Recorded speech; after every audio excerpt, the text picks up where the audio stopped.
landscape architect with LandStudies. I wear a lot of hats at LandStudies. I work on a lot of design projects in the last couple of years. I've kind of found my niche, for better or for worse, with the residential and HOA kind of liaison between LandStudies and the small and mid-sized projects, stormwater BMPs, native landscaping, naturalized landscaping that we do. And I sort of manage a lot of those projects to oversee the installation and then in turn, hopefully the maintenance of those projects. So with that in mind, the next, I guess, 2 hours here, I'm going to go over some of the key points of the using native plants in sustainable landscapes, and I think we'll answer some questions and then get into stormwater BMPs and their use in sustainable landscapes. And then I think at the end of the day we'll wrap up with some of the construction, maintenance, and monitoring aspects of sustainable landscapes. So getting right into it here. What is a native plant? It's a plant that has been here, that predates us, predates European settlement. Basically, before this hotel was here, there was a bunch of native plants. And they come in all shapes and sizes. It covers everything from herbaceous forbs and grasses to ferns to trees, shrubs, and club mosses. I mean, you name it. If it was here as a plant before European settlement, it's a native plant. As I'm talking, if I mention straight species or straight native, this is what I'm talking about. It's your typical native plant. At the bottom of the screen, I just ran across this term. We've got cultivars now abound in the landscape industry, and I saw this, someone's calling them nativars, and I like that because it's a native cultivar. So anybody that's kind of a weirdo about natives like I am probably sees humor in that. Everybody else is probably like, you're insane. So the great thing about natives is they've been here before us. They've been here, I mean, we don't know how long they've been here and when they got their start, but they've evolved over time. They have evolved in this setting, in this climate for thousands of years, probably more than thousands of years. So when it comes to trying to pick a plant for a site that is adapted to that site, there's really no better option than a native plant. There's a couple benefits in the sustainability manual that we go over. We'll touch on 3 of them. The only one we won't really talk about is aesthetics, because I think flowers in general, goes without saying that everybody thinks they're pretty and clients like them and they look great. So the aesthetics thing is not something I really think we have to go over. The first one, in the book, it's called biological diversity. I added functional, and I'll talk about why I added functional in the next slide. Reduced maintenance, and then with reduced maintenance comes the cost savings. So biological diversity, I added function. We have a site in Lancaster, PA. It was a borrow site for topsoil for landfill. And over the last 4 years, we've been restoring that to a native prairie grassland ecosystem. And last week I was out there with a couple people from the office, and we were walking around and taking a look at things. And we looked up in one of the fields, I think it's like a 10-acre field that we seeded with a warm season grass mix and wildflower mix, all native. And you see all these little white butterflies, going from flower to flower and just all over the place. And I turn around and I look at the wetland that's behind us that's just covered in reed canary grass. There's nothing. Okay, so to me that's a huge indicator that there may be vegetation in that wetland, but it's not native and it's serving no function. All it is doing really is stabilizing the wetland, but it's out competing everything. It's not allowing anything else to establish and flourish, and even the butterflies aren't interested. Okay, so when I'm talking about functional biological diversity, I'm talking about a landscape that doesn't just look good, it serves a purpose in nature for wildlife and for humans' life. Along those same veins, it maintains the food chain balance. So The best example I can give is red-tailed hawks. They eat small game, mice, voles, you know, baby bunnies. What do the baby bunnies eat? What do the mice eat? What do the voles eat? Okay? They either eat berries, or they eat roots, or they eat your, you know, they eat your garden vegetables. I mean, they're eating vegetation. And they've been around just about as long as the native plants have been around. So they've grown accustomed to using certain plant species as their primary forage. And without that primary forage, they can't grow healthy, and they can't become suitable dinner, lunch, breakfast for any of the predatory species that we have. So again, native plants aren't just something that tree huggers and gardeners like. Nature needs them, and nature requires their existence and use. So with that, we also have reduced maintenance. Okay. When I was talking about what a native plant is, I kind of referenced that they've evolved over time. They've adapted to our climate, they've adapted to the ecology and the site conditions that are present in Pennsylvania. And as a function of this, their hardiness is naturally going to be much better over some of the cultivars and some of the non-natives.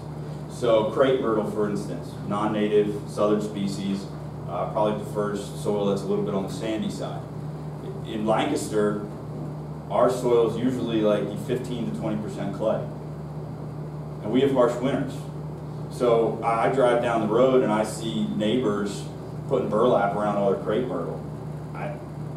I'll weed, but I don't want to wrap a tree in burlap because the winter winds are going to burn it out. I mean, that's a perfect example of how you take that and then you take a mountain camellia, which grows up in this area and is native. And it looks just like the European camellias, but it's used to the winters, it's used for drought cycles, and it's used to the soils that we have. Okay, so survivability, hardiness, you know, those are two things that a garden center you're always going to hear people preaching. You know, oh, this daylily, it's just so hardy. Well, I doubt that, because I doubt it's as hardy as some of the native plants, because that's from, you know, that was grown in a greenhouse. That was developed in a science lab.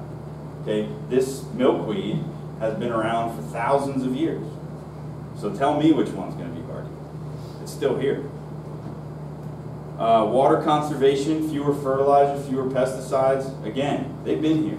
They don't need fertilizer, because the soil characteristics that we have on nearly every site, urban settings and brownfield excluded, it's what they're used to growing. What's in the soil is what they need. You know, and there's an establishment period. You can't just go out and plant a plug, you know, a little 4-inch plug, and walk away and say, okay, it's gonna do great. You know, there's an establishment period you have to consider, but when we're talking about long-term maintenance, you know, 3 years, 5 years plus, native plants, you know, in our experience, have just shown a consistent ability to not only maintain all of the characteristics we like and the reasons we chose them, but they flourish. And then reduce pollution. You know, I think plants in general are going to contribute to air quality. I don't think anybody's going to argue that. But when it comes to water quality, you know, we need to plant riparian buffers. They need to be native. We need to do something to get rid of the invasives, because plant species, again, produce forage for everything. Aquatic and terrestrial wildlife will use forage from the native plant species, and they're used to using that, and they've always used that. So with the reduced maintenance comes cost savings. If you're not watering as much, you're using less water, which means you're spending less on water.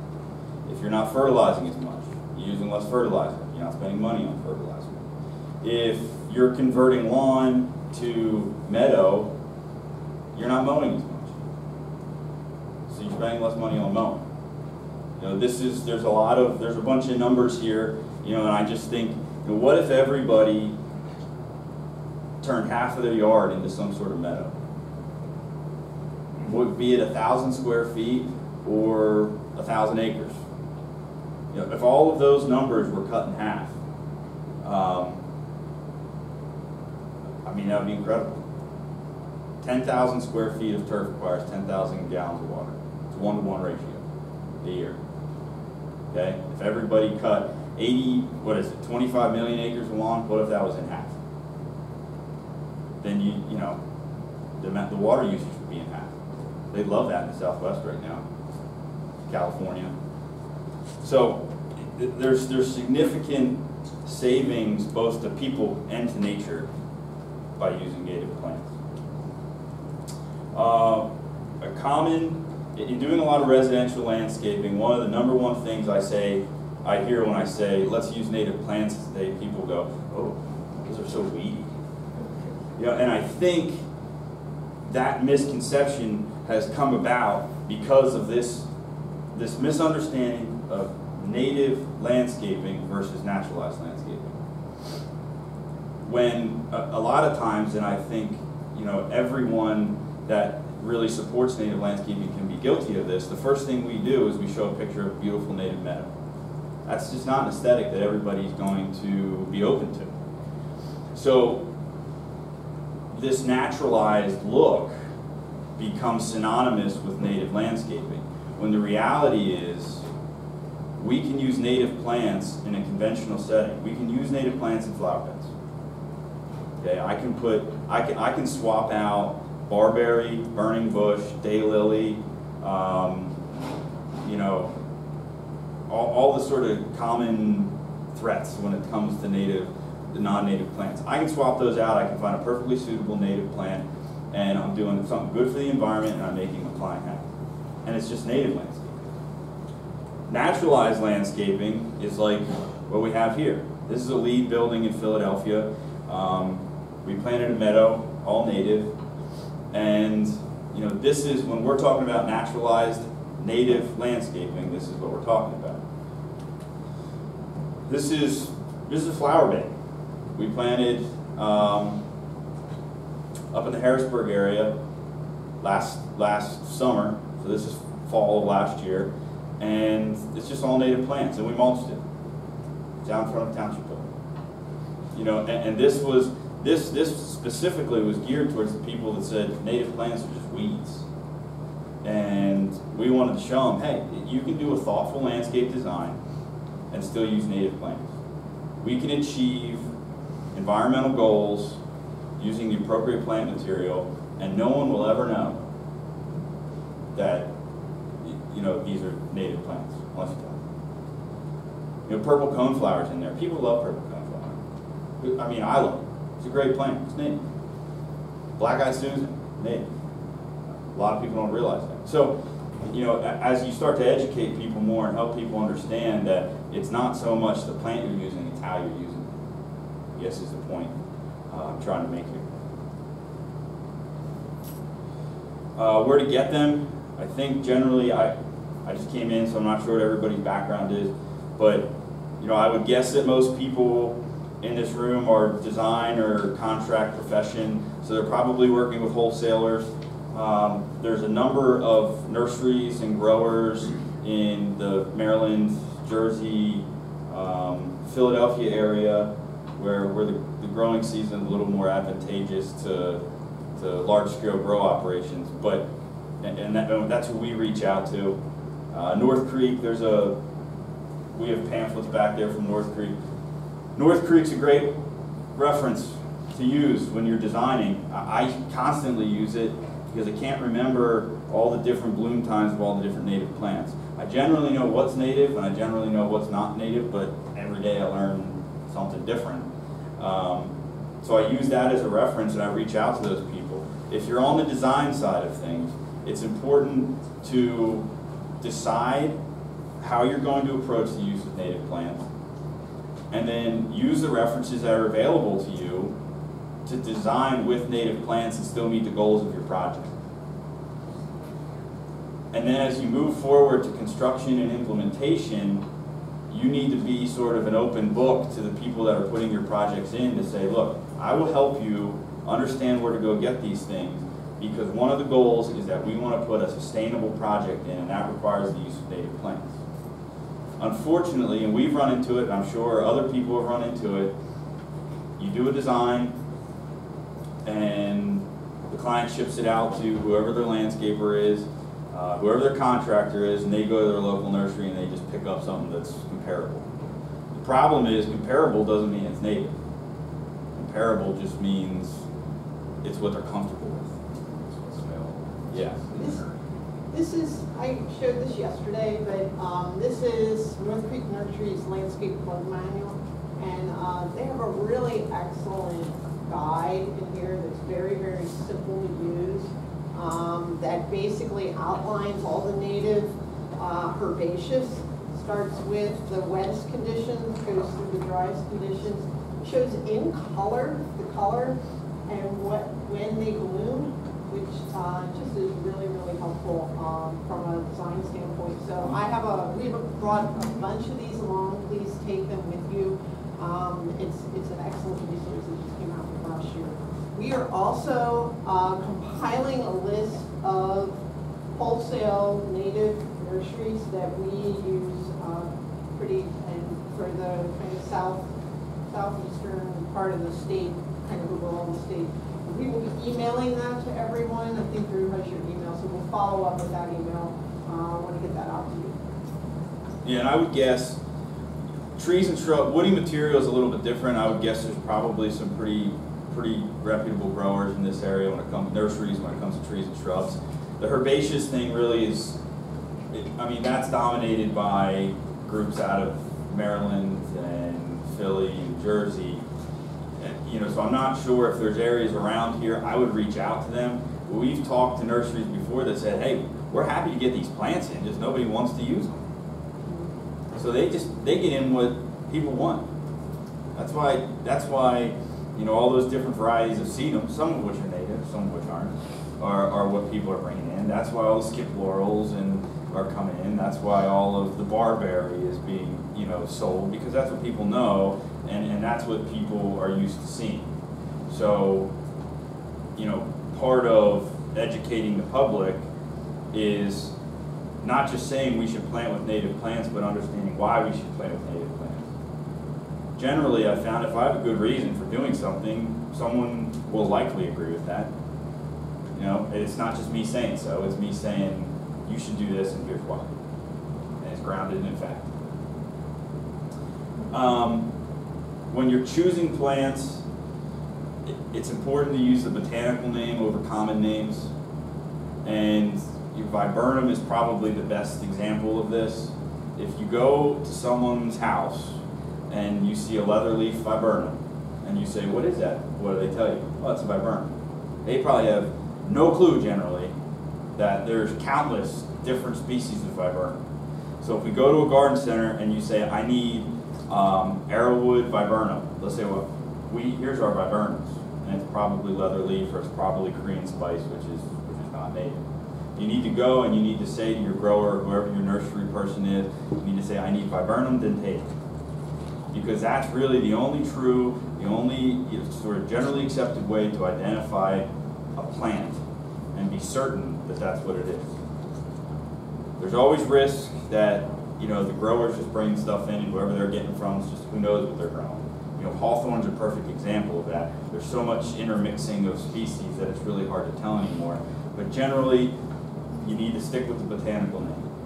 And in your plans, when you specify native plants, there should be a note that botanical names take precedence over common names. So that there's never an excuse. Say, oh, well, you said, you know, you put red maple in there, I got a Norway maple. I mean, they're all maples, right? No, they're not. They're very different. Very different. Okay, so that's we started implementing that in our plan, and it's just another level of protection to make sure not only that the integrity of your designs are being maintained, but that the goals to be sustainable are being maintained in the implementation of your plans. I think that's so important. We just relocating from central New York back into central Pennsylvania as a landscape architecture firm. We have tremendous resources. We've found all the little, you know, all the great places in New York. We know about Pittsburgh and Philly, you know, areas, but we're kind of in this donut hole here. So if anybody in the room knows of any resources, you know, maybe Adam, or, you know, there's resources locally, let me know before we leave, because it's like hen's teeth here, trying to find good local resources of quality material that is regionally sourced. You know, we can go to, we'll have to go to southeast and southwest if we have to, but we can get it here. That's what we want to do. And, you know, if anybody knows of anybody that's sourcing it here, please let me know.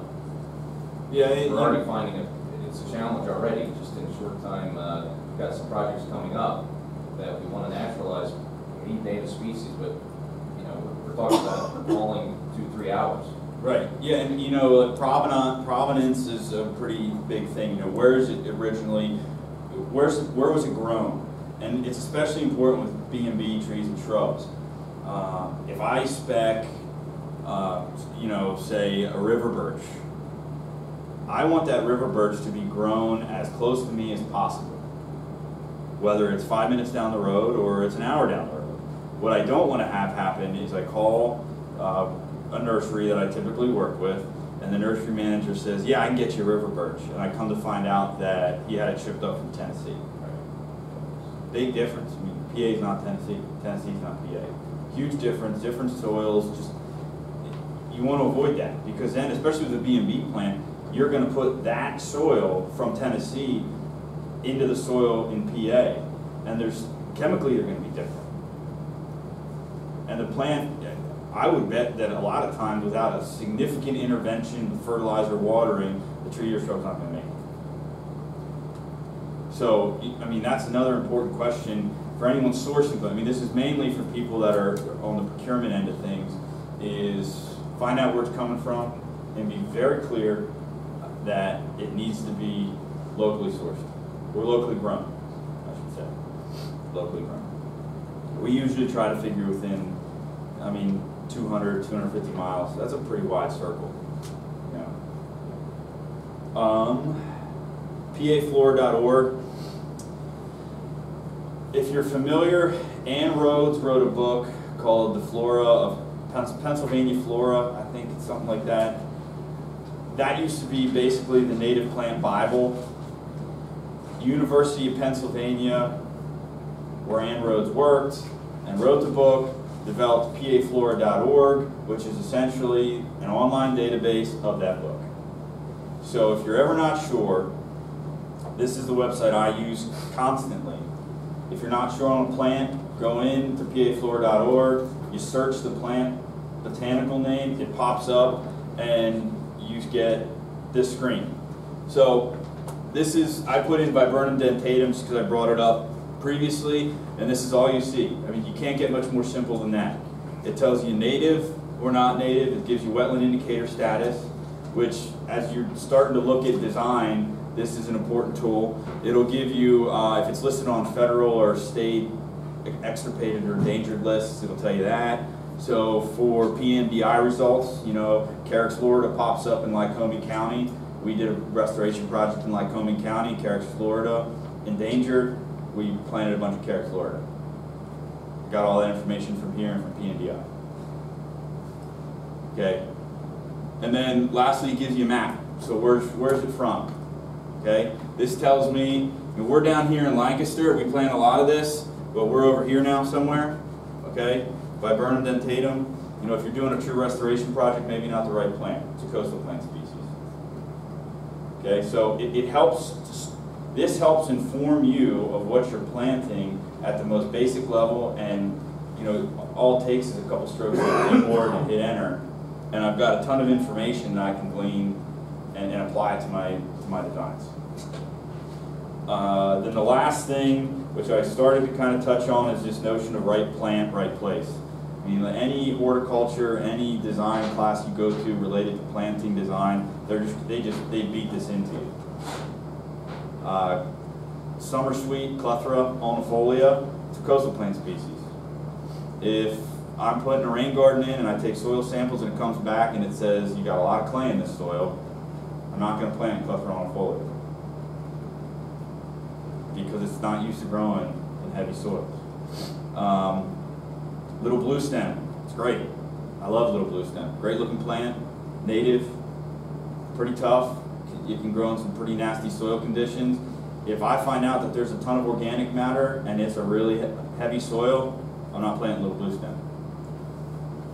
It needs, little blue stem thrives in poor soils, leached, low organic matter, dry. Anywhere you would expect nothing to grow, little blue stem's going to go crazy.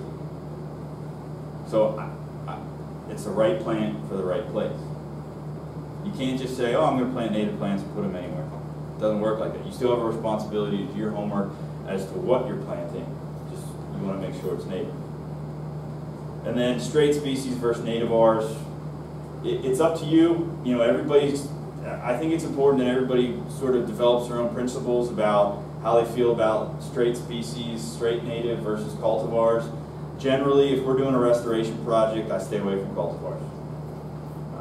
Ernst Conservation Seed is a group we use a lot. They're, you know, I would say generally right down the road compared to where I came from this morning. So they'll have, they'll even break it down. You know, Juncus effusus soft brush, I can get seed that was collected in Virginia, Pennsylvania, New York, North Carolina. So I can even get local seed on some of these things. And I spec that. I make sure I get Pennsylvania ecotypes when I can. And if I can't get a Pennsylvania ecotype, I get a Virginia ecotype. And I start to sort of work out. So on restoration projects, straight species. I mean, you're trying to restore nature, okay?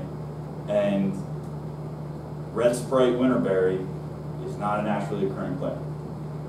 It's a great plant, but it's not a naturally occurring plant. So for a restoration project, I just go straight Ilex verticillata. If I'm doing a project for a homeowner and they have very specific needs, you know, little old ladies like everything dwarf. You know, that's just, I don't know why, but they do. Okay? So I can't get dwarf straight species Ilex verticillata. It's a 10-foot tall shrub. You can't force it to be anything other than what it is.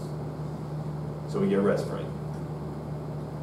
You know, so that's kind of personally where I've started to draw the line is as we get more and more into these urbanized areas, you have to change how you're doing things a little bit. I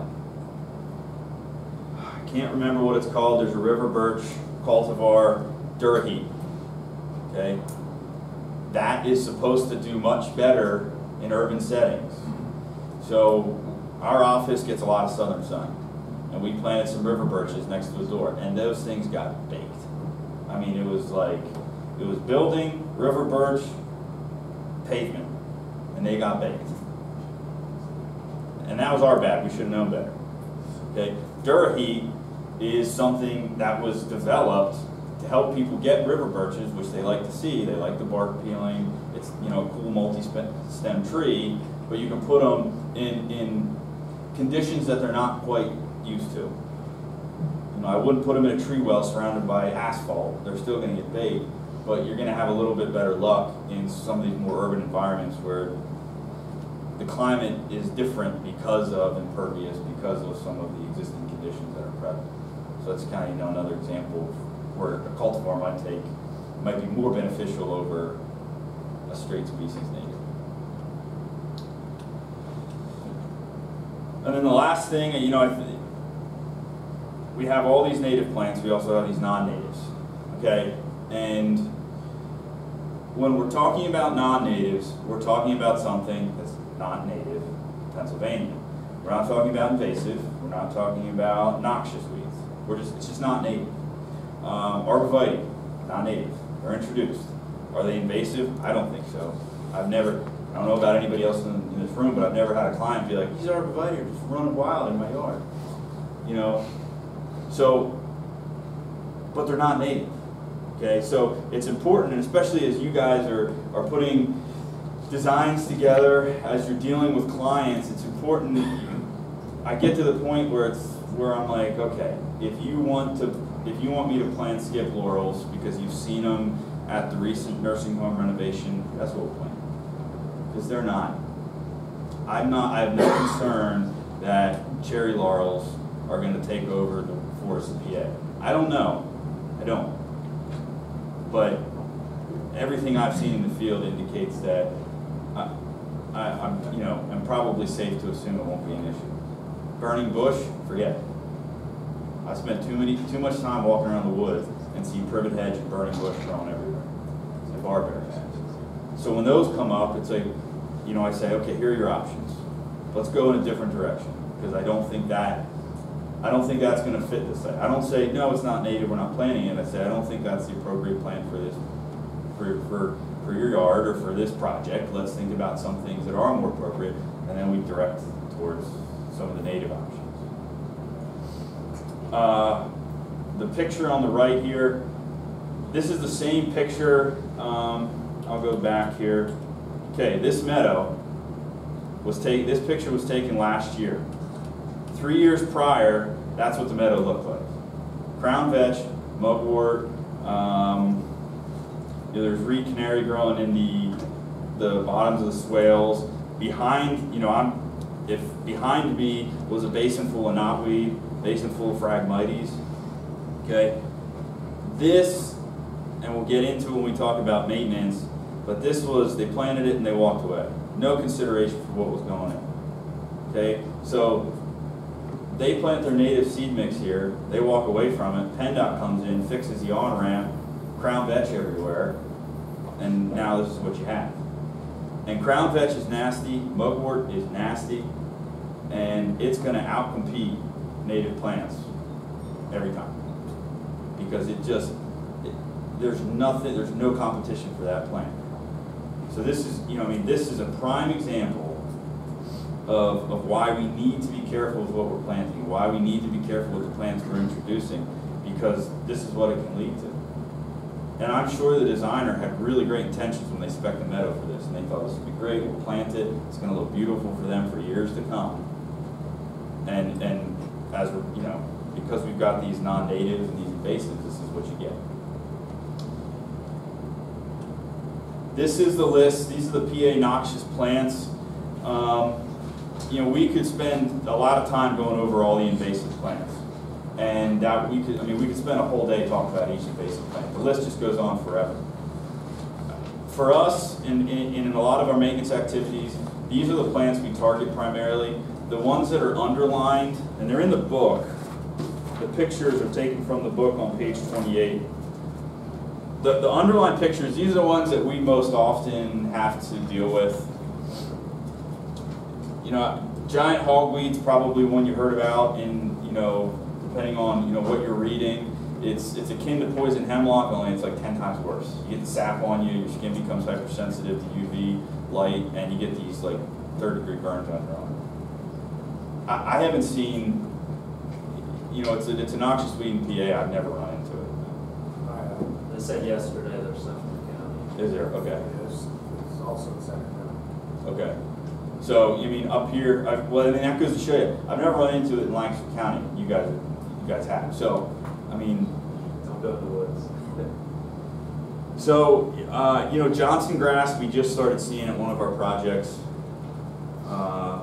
But generally, the ones that are underlined are what we deal with. We deal with a lot of wetlands, so purple loosestrife's relevant. Thistle is relevant everywhere. I don't even know that I can tell you the difference anymore. It's just everywhere, and we kill it when we see it. So, what do you use? Typically, we use Tricopyr. It's a broadleaf. When the timing's right, we're kind of getting. We just at a project site, it's getting ready to go to flower, so we sprayed it, but probably a little bit late. Then we get into the heat of the summer, forget it. Don't even bother spraying it.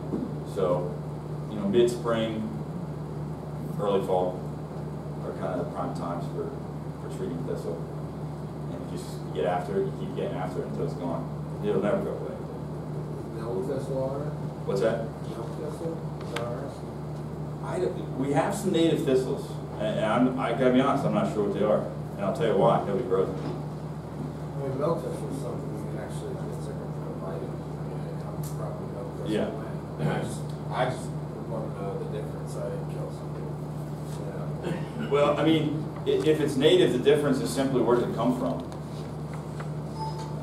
And I can't tell you, we've never used it, there's never been, like I said, I just never had a client that's like, I really need that native thistle, so nobody grows it.